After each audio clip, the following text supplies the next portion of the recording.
Welcome to the Woodpreneur podcast, the #1 podcast for the business and marketing side of the lumber, woodworking, hardwood flooring, and sawmill industry.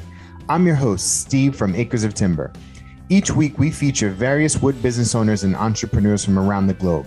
We share their stories, paths, insights so that you can network, learn, and grow your own wood business. Thank you so much for listening. Now enjoy the episode. Hey, welcome to a brand new episode of the Woodpreneur podcast. Today's guest is Michael Barrett from Barrett Homes. How you doing, Michael? Doing great. How are you? I'm well. Thanks for hopping on.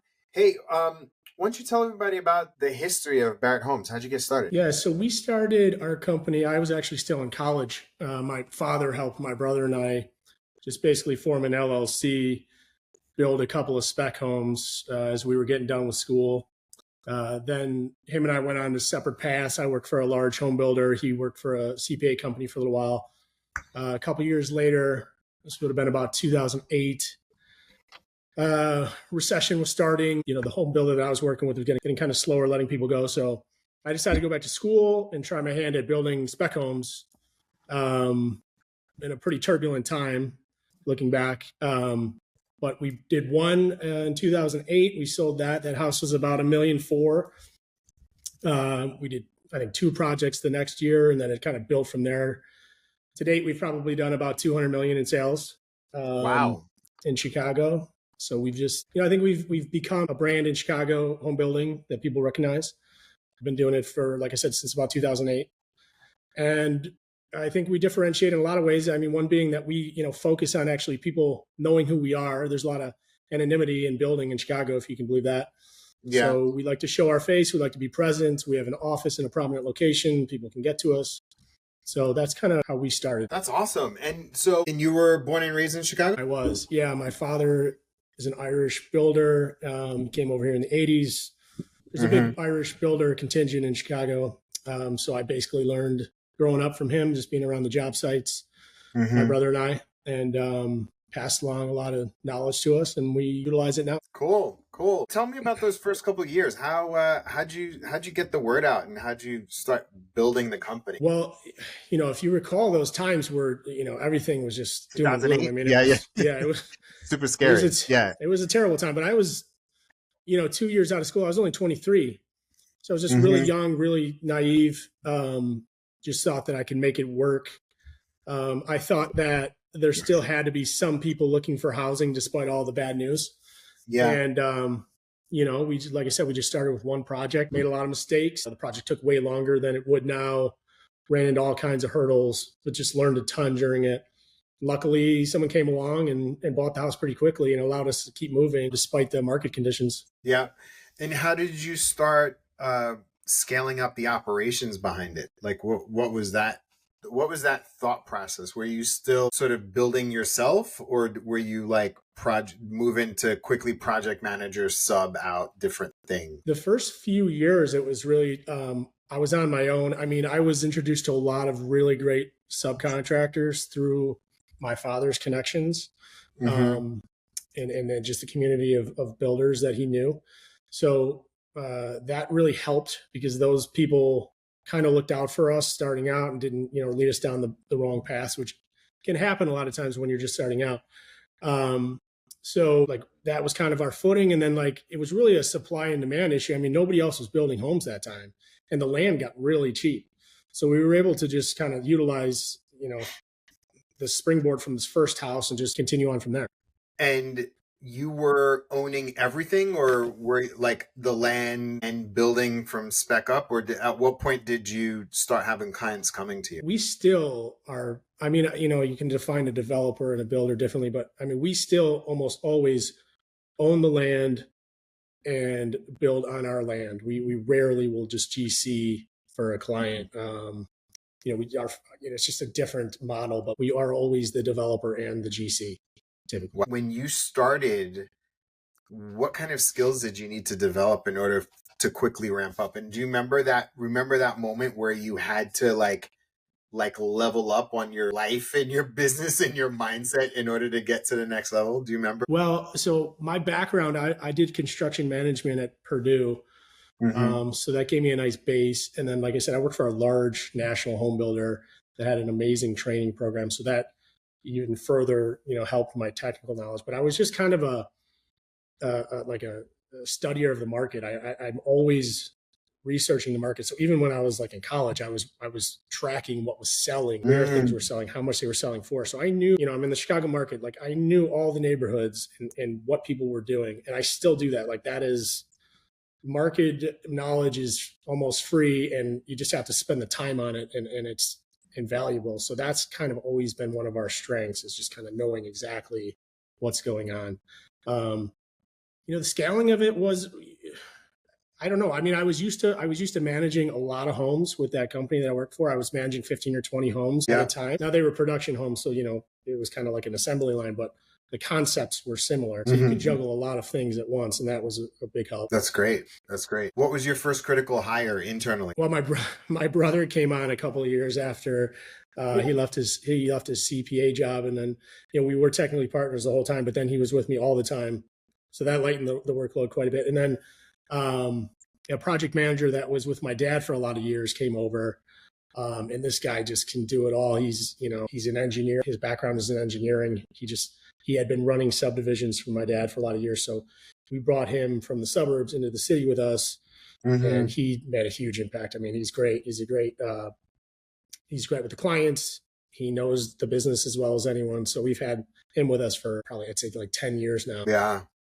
How, I'm always curious about, especially people these days, like, how much emphasis on culture and values internally that you had to do in order to even keep somebody for 10 years? Yeah, well, in this case, I'd say there was already a good foundation of that, with him having worked with my dad's company. So those values are shared. I mean, my dad always had kind of a saying that he could always, see one of his clients, like, in a store or something, and shake their hand and have that relationship, because he always tried to do the right thing for them. I mean, it's not that complicated to just, take care of people and stand behind your work. I mean, in the builder field, for whatever reason, a lot of people fall down with that. Whether it's communication or actually just doing quality work. So it gives opportunities for people that really want to do it right to stand out. Yeah. And that's what we preach. I mean, if there's an issue that comes up and it's kind of questionable, we just kind of ask ourselves, if this was our own home, what would we do? And then we operate accordingly from there. Yeah. Yeah. How do you spend your time these days? Mostly doing podcasts. Do you really? No.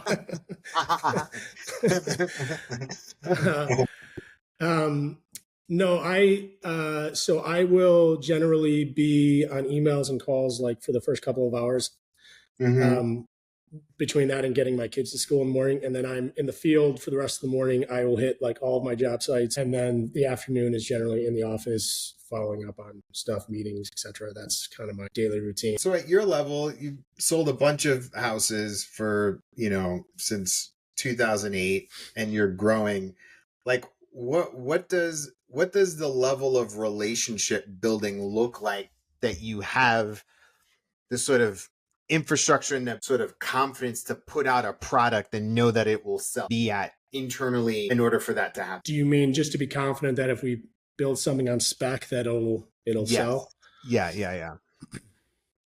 Yeah. I mean, at the beginning it was the market kind of, there wasn't a lot of supply. So we were able to move our stuff based on there not being a lot of competition. But I think what sets us apart is like, we are, again, studying trends, design. Like we know design better than your typical builder, I would say. So like we spend a lot of time researching it. We put in the things that we know the market wants. I mean, we've gone, there's been a couple of situations where we've kind of maybe gotten ahead of the trends even. And that is actually problematic a little bit, because the mass market is not usually ready for some of that stuff. Yet. They're not there. The Chicago market, for the most part, is fairly predictable as to what people are going to want to see in these homes and in these condominiums that we build. So we just have a really good pulse on that. And then we try to just stay a little bit ahead of what people are expecting, and the quality speaks for itself. Almost every one of our homes that have resold, the people have made quite a bit of money on the resales. And so I think that speaks to, our reputation and what we try to do with our homes. Yeah. Yeah. And it looks like you design a property and you partner with like a premium realtor to help market that property. So it's almost like you have this asset and then you find the people with the largest, most influential network that can go out and try to potentially sell it on your behalf. Yeah, I'd say that's true. I mean, there's this odd in Chicago, the builder a lot of times is not at the forefront. It's the realtor. It's the realtor. And so, someone might be buying a home for $2 million and they might only really be meeting the realtor, which is fine if your buyer is okay with that. But we don't think that is the way it should be. I mean, obviously the realtor is important. Our name needs to be on the sign too, because we're the ones standing behind the product. Gotcha. The client needs to know who we are. It's a weird phenomenon in Chicago. Like, I don't think that happens in most markets. Like, I think most markets, the builder is the first person that they see. Yeah. I mean, people research buying a microwave for a couple of days before they buy one, but like here, they might buy a home from someone that they may never meet. It's kind of strange, actually. But so we do the opposite. We just we try to get in front of people. We try to explain why we're different. We're not going anywhere. We're going to be doing this a long time. I think that goes a long way with people. Are you when you think about it's when you think about sort of because you're essentially helping to change the character of different neighborhoods with your homes, right? Like I'm looking at the ones on Claremont. Like you have a bunch on that same block, right? So it's like you're like, what's the thinking behind the homes and the sort of positioning in the community? What does that look like? Yeah, that one was a little different in that was a vacant lot, a parking lot that we put those homes on. So, but when we are, there's a lot of housing stock in Chicago that's frankly just kind of dilapidated. So that's usually where we'll come in and take down a house. I don't like to take down things that are questionable or maybe could be saved. And really our goal when we're designing our homes is for it to fit in with the neighborhood that it's going into. So if you look at the stuff we do in Lincoln Park, we have a lot of more classic architecture that we do. We try to elevate the facades that we do. A lot of spec builders will do they'll find a design for, say, a 3-unit building, and they will just do it over and over and over again. We try to make every one of our projects unique. And we put more money into the facades for that reason, just get them to really fit into the place that they are. So I think you would see that. You'll see that in a lot of the ones that we've done probably in the last 5 to 7 years. Yeah. How big is your team now? So not much bigger. It's my brother and I. We have 2 PMs. We have an office manager, and we have 2 fellows that kind of like the glue guys in the field, and they take care of all the odds and ends. So that's everyone. And then we work with a consistent trade base, though. So pretty much all of our trade partners are people that we've worked with for almost the entire time we've been in business. That's awesome. I live in Chicago. Did you know that? I didn't. Are you based in Chicago now? Yeah. I live in on the north side, Edgewater, Henderson. Okay. Yeah. Where are you located? Our office is in Lakeview, right? Like Belmont, Lincoln. Okay, cool. Oh, We've built a few things up in your neck of the woods. Yeah. I Not just quite saw up to Edgewater, but yeah. I saw Winnemac right over there. We did one on Carmen, and we're doing one on Sheridan right now. We actually, in addition to all the for sale stuff we do, we're building up an apartment. An apartment building. Yep. Cool. That's very cool. Yeah, I've gotten to understand a little bit about the whole zoning aspect of Chicago and how crazy it is. And we did renovation on our place, and the permitting, and I was like, man, God bless builders and developers here, just because it's so challenging to do anything. And in Chicago, like they don't make it easy. Right. They don't, but once you kind of understand how it works, I think it can be a little bit more straightforward than some other big cities. The problem with zoning in Chicago is there's not a lot of consistency to it. It's kind of like on one block, you could have 3 or 4 different classifications of zoning. That's, kind of odd. What does 20 hold for you? So we've got a couple of interesting projects that we're working on right now. I just finished up a Victorian renovation in Oak Park, actually. That's kind of not in our wheelhouse typically, but we just finished that. We are working on 4 other single family homes in the North Center neighborhood.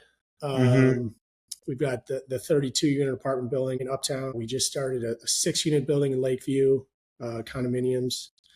And we have a 2 unit in Lincoln Park. So we're kind of spread around the whole north side right now.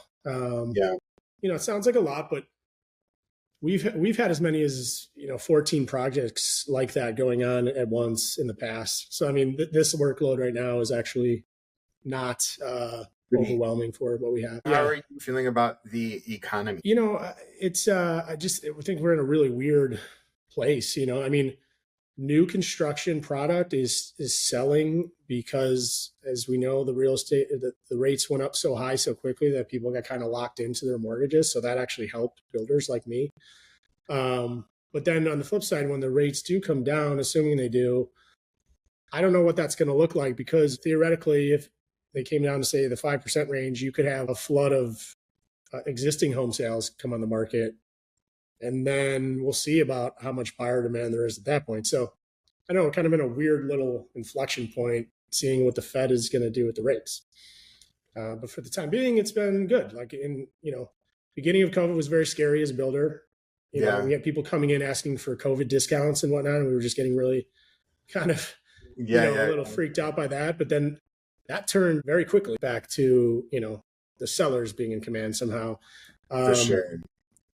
And unfortunately, we actually passed on a few projects because we did think that things were going to slow down during that time. So we probably ideally would have delivered a few more projects during the last few years than we did. How much is that playing into your planning process? So, would you say that you're more conservative now, or sort of like bullish? You said that you've had a lot more projects than you have, but is it by design, or is it by, just your planning process? Yeah, we're probably a little more selective about what types of projects we're doing these days than back then. So higher price point, less projects, so you can really hone in on processes and team. Priority though would be probably more density than not. We like doing the apartment buildings. We like doing condos. Single families have been the best sellers though recently, because supply is so low in a lot of the neighborhoods right now. But it's odd in this market too. Like, a lot of the leads for land come through realtors. Sure. And we have a lot of sources for that. So it ebbs and flows a lot of times. You could get 4 good leads a month. You could get none. So it's kind of hard to forecast where next year will be based on that. What do you normally do, outside of building, mini homes and what else do you do for, fun leisure? Well, I have 3 little kids, and I'm about to have a 4th little kid. So I don't get that much time for that kind of thing anymore. But normal stuff like sports. What's that? How old are your kids?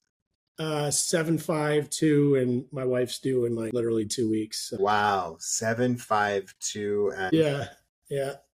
So it's basically just all their stuff now, sports and birthday parties, and making sure they don't get sick, and right, you getting sick.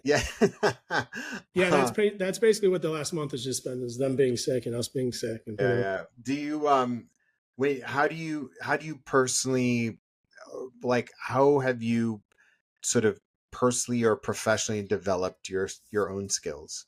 Do you have mentors? Do you have conferences or groups that you're part of? A couple of the guys that I worked with when I was at that home builder to begin with are, I would say, mentors for me. I mean, I was basically fresh out of college. They were project managers and higher up superintendents. So those guys are all still good friends of mine, and also they are builders still. So they're a great resource for me to bounce things off of. Obviously, my father was a builder for 35 years. He's always been a mentor of mine. So those are kind of my main sources of, people to look to improve. But more, for me, again, I'm just like a nerd about studying the real estate market. In Chicago, right? Yeah. And Yeah, like recently too, like, with, I assume how you found us was we're starting to get like, this brand reputation on social. And that was a product of my, this guy who manages everything for us, Studio Selects. But like most builders, me included, aren't used to being on camera. It's not yeah. really like, the skill set that you learn becoming a builder. So even for me, it's very uncomfortable to begin with, but like I'm starting to understand how important that is for people to be able to see you, know what you're about, have this, whole wealth of knowledge about you, whether it's Instagram or your website or whatever. And it seems like what you're basically trying to preach to people, right? Essentially, yeah. I mean, like the biggest thing that you can potentially do for your business is to have people understand who you are, your story, and what impact that you can have in terms of solving their problems, right? Because like as entrepreneurs, we solve problems that we see in the marketplace. And so, yeah, the biggest thing is like, yeah, build a brand. I love, because once you build a brand, it's kind of like how 30, 40 years ago, how people relied on word of mouth. It was like branding, but now it can be augmented even more so because of social media. And so, having your story out there, having your history, those sorts of things are super important. Yeah. All right. So this is a part of the podcast where I give you any marketing or business advice. Is there anything that you're struggling with that you need help with? What would you say is kind of the next frontier in, taking your branding to the next level, or, what's tomorrow look like for, like right now, I know it's, video media, Instagram, TikTok, etc. What do you think is like, where's this going from here? Great question. It's community. It is ensuring that your brand is at the center of all conversations. And how you do that. So it's like once you have your brand, you have your name, your story out there. It's kind of like you're at a dinner party and you invite everybody together. And people are there because, Michael Barrett invited them, right? And then let's just say you dip out to have a phone call and you just never come back. But meanwhile, all of your customers and all of your clients and all of your subs, they're just like, they are together because they have this shared common interests with you, right?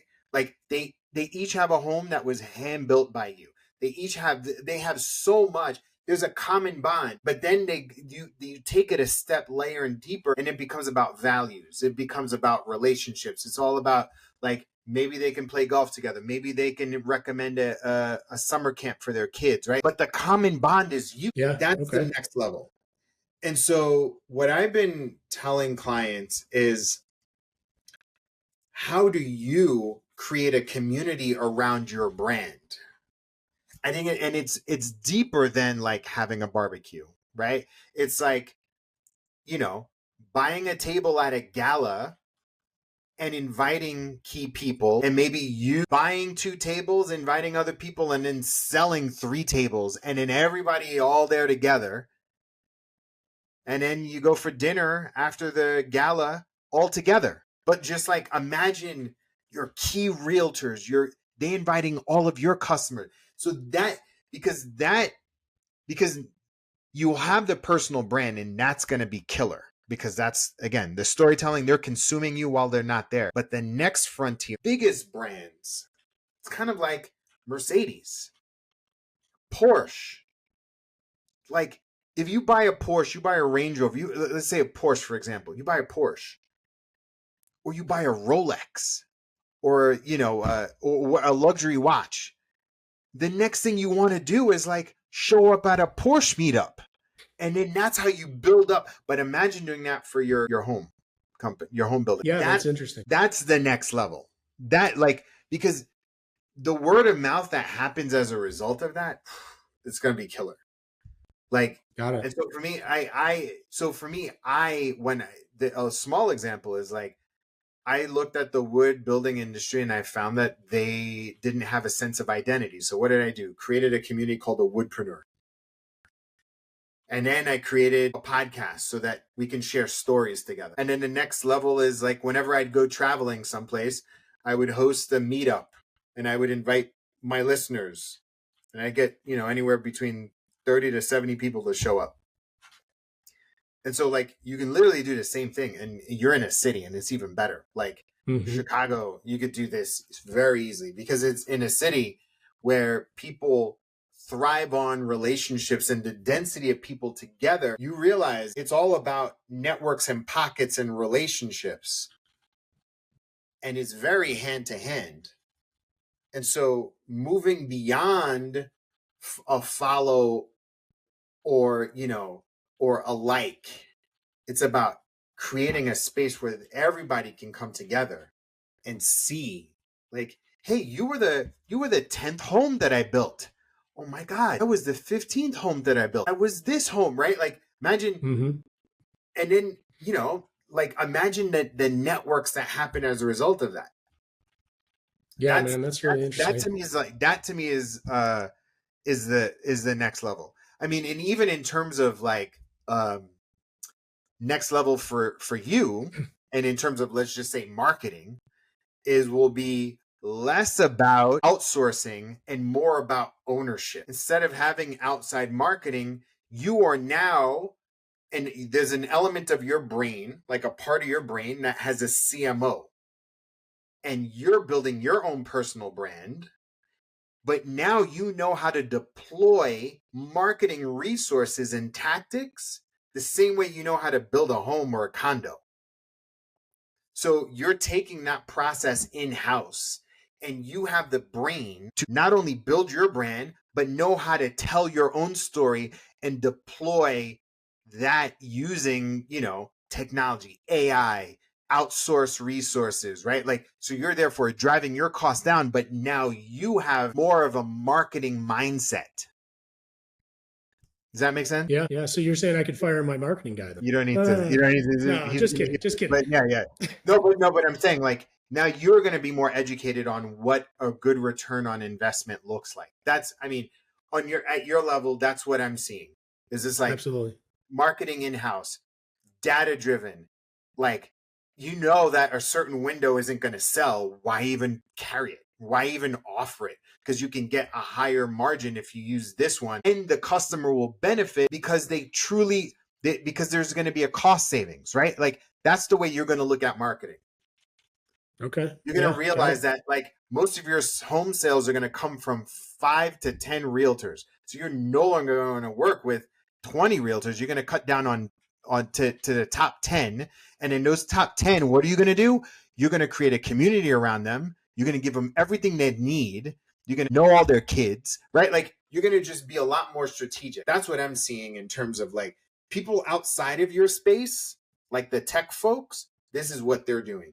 They're owning the process in-house and not allowing other people to tell their story. Is that helpful to hear? Yeah, very much. Yeah, it's a lot to think about. Tell everybody how can people follow you? What's your website? Chicago.com. You can find us mostly, the best content for us is Instagram.